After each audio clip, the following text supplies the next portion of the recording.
Growing up, my parents always talked about the importance of education. Every report card, every school achievement was met with the same phrase: "This is why we're saving for your future." They had started a college fund for me when I was born, or at least that's what they always told me. My dad would proudly say how much they'd managed to set aside each year, and my mom would assure me that I wouldn't have to worry about student loans like so many of my friends. For years, I believed them. Why wouldn't I?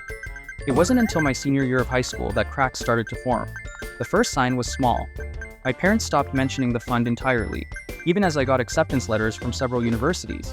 Whenever I brought up tuition costs, they'd change the subject or brush me off with vague reassurances like, "We'll figure it out." Then came the FAFSA application. I needed their financial information to apply for aid, and that's when things started to unravel. "We'll handle it," my mom said when I asked for their tax forms. "But I need them to fill this out," I insisted. "Just put us down as your financial supporters. The numbers don't matter. You'll get plenty of scholarships," my dad said, avoiding eye contact.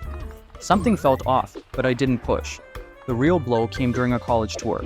I had just fallen in love with my dream school, a small liberal arts college with an amazing program in my field. After the tour, I sat down with my parents to talk finances. "So, how much is in the fund now?" I asked, pulling out my notebook. My mom looked at my dad, and for the first time, neither of them had an answer. "We need to talk about that," my dad said, clearing his throat. The knot in my stomach tightened. "What's going on?" "There isn't a fund anymore," my mom admitted, her voice barely above a whisper. I stared at them, stunned. "What do you mean, isn't a fund anymore? You've been saving for years." "We had to use it," my dad said, his tone defensive. "For what?" I demanded. They exchanged a guilty look before my mom blurted out, "To pay off the house." My jaw dropped. "You used my college fund to pay off your mortgage?" "We didn't have a choice," my dad snapped. "We were drowning in debt, and the bank was threatening to foreclose." "And you didn't think to tell me?" I yelled. "We didn't want to worry you," my mom said weakly. I was furious. For years, they had promised me security, told me not to worry about loans or tuition. Now, I was faced with the reality that I'd have to take on massive debt, or give up on my dream school entirely. "Why didn't you tell me sooner?" I demanded. "We thought we could fix it," my dad said, avoiding my gaze. "We planned to start saving again, but life got in the way." "Life?" I repeated bitterly.